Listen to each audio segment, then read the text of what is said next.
Hola, buenas tardes.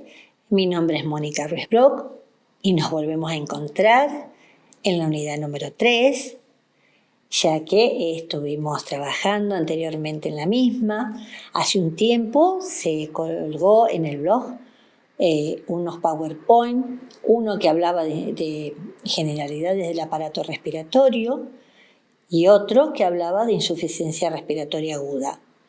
Estos dos PowerPoint se ofrecen a manera de saberes previos o prerequisitos, ya que la cátedra considera que son fundamentales para que ustedes puedan abordar las siguientes situaciones críticas prevalentes que generan el ingreso a terapia por alteración de la oxigenación de causa respiratoria a un usuario. Hoy vamos a trabajar el tema B, que hace a cuidados enfermeros al adulto con insuficiencia respiratoria aguda tipo 1. Vamos a recuperar algunos conceptos que vimos anteriormente, fundamentalmente que nos da la Sociedad Argentina de Terapia Intensiva, al cual la cátedra adhiere como concepto para tener en cuenta cuando hablamos de insuficiencia respiratoria aguda. Según la SATI, dice que es la incapacidad del sistema respiratorio para mantener los niveles normales de presión de oxígeno y presión de dióxido de carbono, 100 milímetros de mercurio y 40 milímetros de mercurio respectivamente. Siempre estos valores teniéndolo en cuenta para un adulto sano y a nivel del mar, en ausencia de shunt intracardíaco, alcalosis metabólica o bronconeumopatía crónica. Como vimos antes en el PowerPoint de insuficiencia respiratoria aguda del general, hablamos de una clasificación de estas. Nosotros nos basamos, recordemos, en los valores de los gases en sangre. Y hoy vamos a trabajar con la insuficiencia respiratoria parcial, hipóxica, no hipercápnica o tipo 1, que solo cursa con hipoxemia. Siempre que hablamos de alguna patología, lo que debemos tener en cuenta, y es muy importante, que basarnos en algunos conceptos sobre esa patología. Y acá vamos a decir que el distrés consiste en un grupo de manifestaciones de una lesión pulmonar difusa grave en evolución, en especial en el parénquima. En el parénquima pulmonar, que es el tejido funcional del pulmón y que está compuesto por un sistema de conducción de aire y un sistema de intercambio gaseoso. También vamos a decir que esos daños que producen alteraciones, o sea, un usuario con distrés tiene alteraciones en las propiedades mecánicas del pulmón, que si ustedes recuerdan, son la elasticidad, la viscosidad, la tensión superficial. También va a tener cambios y alteraciones en los volúmenes pulmonares. Estos volúmenes pulmonares ustedes los pueden encontrar si repasan el PowerPoint de generalidades del aparato respiratorio. Va a haber también alteraciones en el intercambio gaseoso y además va a tener una disminución de la complacencia pulmonar.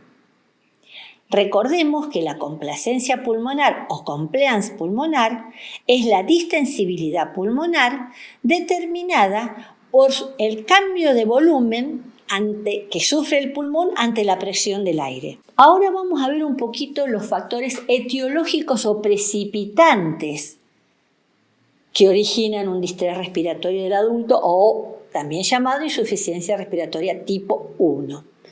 Tenemos aquellos que hacen a una lesión directa hacia el pulmón y aquellos que hacen a una lesión indirecta del pulmón. Sobre una lesión directa tenemos entre ellos la contusión pulmonar, que es un golpe en el pulmón por traumatismo torácico, que obviamente daña capilares, entre otras estructuras, ¿no es cierto? Entonces, ¿qué va a originar? Sangrado y líquidos que se acumulan en el pulmón, que pueden llevar o pueden dar origen a un distrés. Tenemos la aspiración gástrica, que es esto cuando el contenido, en este caso del estómago, pasa a los pulmones. la inhalación de gases y vapores tóxicos, algunas infecciones, émbolos de grasa, émbolo de líquido amniótico, radiación, la bleomicina. La bleomicina es una medicación que se utiliza para el tratamiento del cáncer. Eso dentro de las lesiones directas hacia el pulmón. Dentro de las lesiones indirectas tenemos la septicemia. Dentro de la unidad número 2 nos quedó pendiente un tema que habla de infecciones sistémicas, que vamos a tratar de desarrollarlo antes de que llegue el receso invernal. Cuando veamos ese tema vamos a hablar de que una septicemia llevado a lo largo de un tiempo puede llegar a una falla de múltiple orgánica, de falla de múltiples órganos. La representación de esa falla a nivel respiratorio es el distrés respiratorio. Otra causa indirecta puede ser el choque o la disminución de la tensión arterial prolongada, los traumatismos no torácicos, la desviación cardiopulmonar, la sobredosis de drogas, las lesiones en la cabeza, la pancreatitis, coma diabético, transfusiones de sangre múltiples. Esto tiene que ver en una reacción antígeno-anticuerpo del dador hacia el receptor de la sangre. Ahora vamos a pasar a la fisiopatología del distrés, es decir, cómo un usuario que por una lesión agresora origina un distrés, cómo un usuario por una etiología directa o indirecta termina en una insuficiencia respiratoria aguda. Cualquier lesión agresora origina una respuesta inflamatoria pulmonar exagerada, entendiendo por respuesta inflamatoria a la reacción que se origina en cualquier tejido lesionado. Esto nos va a llevar a la activación del sistema de complemento. El sistema de complemento es uno de los componentes fundamentales de la conocida respuesta inmunitaria defensiva del organismo ante un agente agresor. Esta activación del sistema del complemento va a crear toxinas anafilácticas. Las toxinas anafilácticas producen una reacción inmunitaria severa, generalizada y de rápida instalación,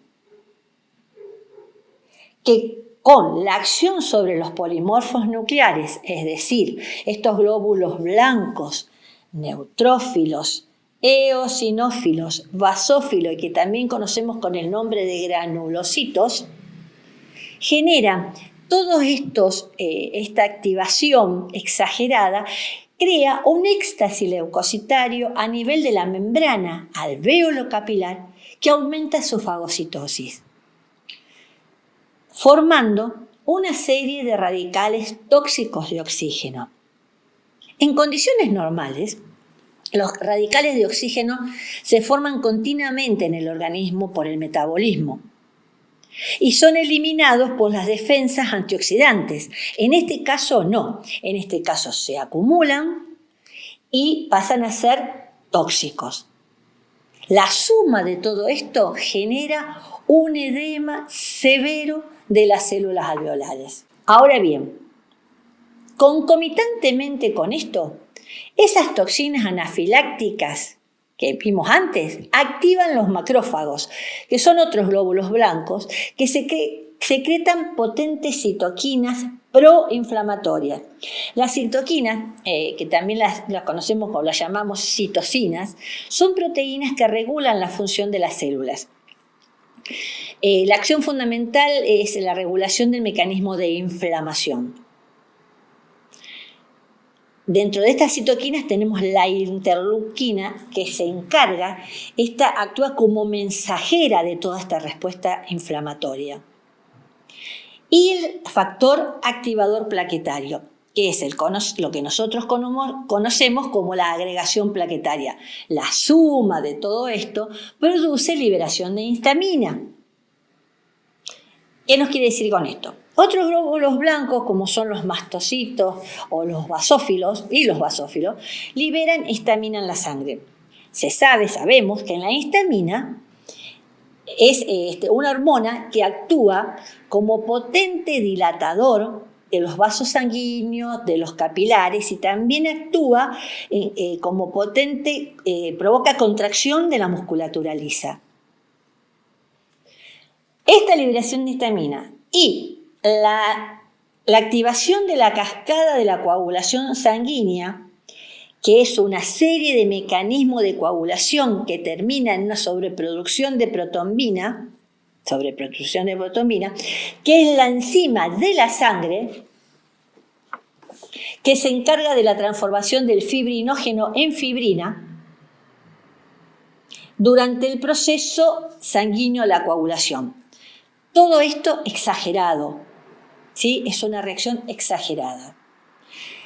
Se redondea en dos grandes procesos. Una estimulación de las células epiteliales que interactúa con los polimorfos nucleares aumentando el daño pulmonar, y por otro lado, la producción de fibrina que se deposita en el espacio alveolar bloqueándolo por fibrosis. Todos los mecanismos que antes mencioné en el distrés se desarrollan en dos momentos o en dos fases. Una fase aguda y una fase crónica. En la fase aguda, ¿qué es lo que vamos a ver en el usuario? Infiltrados intersticiales y alveolares bilaterales difusos en las radiografías. Una presión capilar pulmonar baja o normal. Y una complacencia pulmonar disminuida. Cuando el cuadro se va agravando, pasamos a la fase crónica del distrés. En esta fase, las anomalías fisiológicas tenemos un aumento de la resistencia vascular, una importante hipoxemia por el desequilibrio en la ventilación-perfusión y una disminución de la adaptabilidad del tejido pulmonar. En esta nueva filmina yo lo que intenté hacer es sintetizar un poco este mecanismo fisiopatológico desde, reitero, la lesión desencadenante hasta la insuficiencia respiratoria aguda. Tenemos una lesión desencadenante, supónganse un usuario que se broncoaspira con contenido gástrico. Secuencia de eventos, se activa el complemento junto con los polimorfos nucleares y otros mediadores, se produce un secuestro pulmonar leucoplaquetario, hay aumento de la resistencia vascular pulmonar, hay aumento de la permeabilidad capilar, que genera esto, edema intersticial. Este edema intersticial, ¿qué va a producir? Destrucción de células epiteliales. Esta destrucción de las células epiteliales da como consecuencia edema del alvéolo y colapso. La suma de todo esto termina en un shunt intrapulmonar masivo. ¿Qué nos quiere decir? Es cuando los alvéolos de estos pulmones se perfundieron con la sangre normal, pero la ventilación falla para suministrar la región perfundida. O sea, le llega sangre hacia el alvéolo, pero no le llega aire. En esta imagen vemos lo que es el cortocircuito o shunt. Vemos un alvéolo que está perfundido, ¿sí? Pero que está colapsado, entonces le llega sangre, pero no le llega aire. Nuestro usuario con distrés clínicamente se observa con una serie de signos que nosotros podemos detectar a consecuencia de la hipoxemia. Este usuario que presenta niveles bajos de la presión de oxígeno, ¿a qué le va a suceder? Va a tener una estimulación de quimiorreceptores. Estos quimiorreceptores les va a decir al organismo que tiene que hiperventilar. O sea que el individuo comienza con una taquipnea. Sabemos que aquel sujeto que tiene taquipnea cambia sus valores en sangre de la presión de dióxido de carbono, con lo cual va a tener una hipocapnia. Esto lo va a poder sostener por un tiempo, pero va a llegar un momento en que va a tener una fatiga de los músculos respiratorios. Cuando esto suceda, Va a comenzar con una hipoventilación. Si hay hipoventilación, entramos en una hipoxemia severa, es decir, que agravamos la hipoxemia original. ¿Qué va a suceder? Va a aumentar el dióxido de carbono, va a haber hipercapnia. En este momento es cuando se llega a la falla respiratoria aguda. El distrés respiratorio del adulto puede ser evaluado teniendo en cuenta 4 parámetros fundamentales. El primero es el grado de consolidación alveolar en las radiografías, en donde se van a ver infiltrados bilaterales y alveolares difusos. El segundo es el valor del índice de la presión de oxígeno y la FiO2. Este índice en sí se trata de un cociente que indirectamente mide la lesión pulmonar. Otro dato que se va a tener en cuenta es el cálculo de la complacencia pulmonar.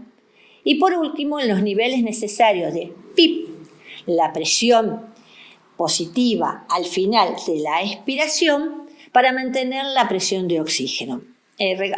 Recordemos nomás que la FiO2 es la fracción inspirada de oxígeno que se expresa en concentración y se mide en porcentaje, y en el caso del aire ambiental es del 21%. En estas imágenes radiológicas vemos cómo se suele ver un pulmón normal y cómo vemos un pulmón afectado con distrés. El tratamiento.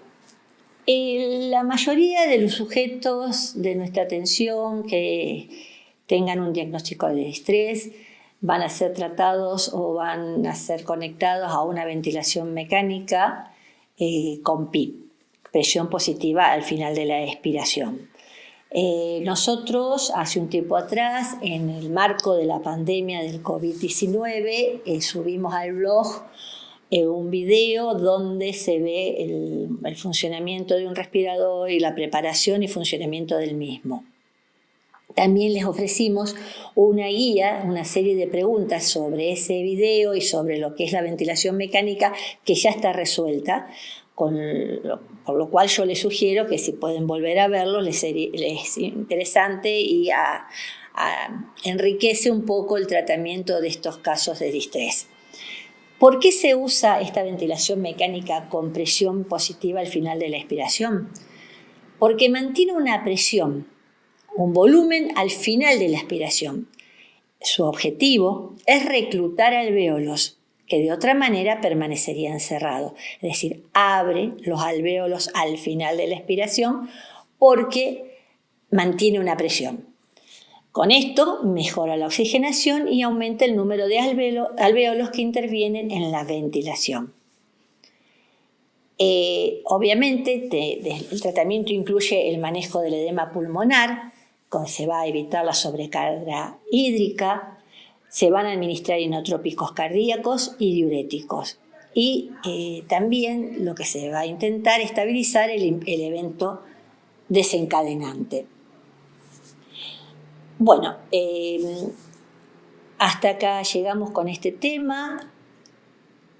En este momento les estoy presentando una imagen de lo que es la asistencia ventilatoria mecánica a un usuario conectado a ella. Y lo que les decía en relación a los cuidados enfermeros, queda esto como tarea. Yo les ofrezco la bibliografía que utilicé, que ustedes pueden utilizar, o cualquiera que ustedes consideren que es pertinente. Les recuerdo nuevamente nuestro mail de consulta, cuidadoscríticos2020@gmail.com. Y ya como en otras veces, le agradezco el estar acá escuchando esta presentación. Muchísimas gracias.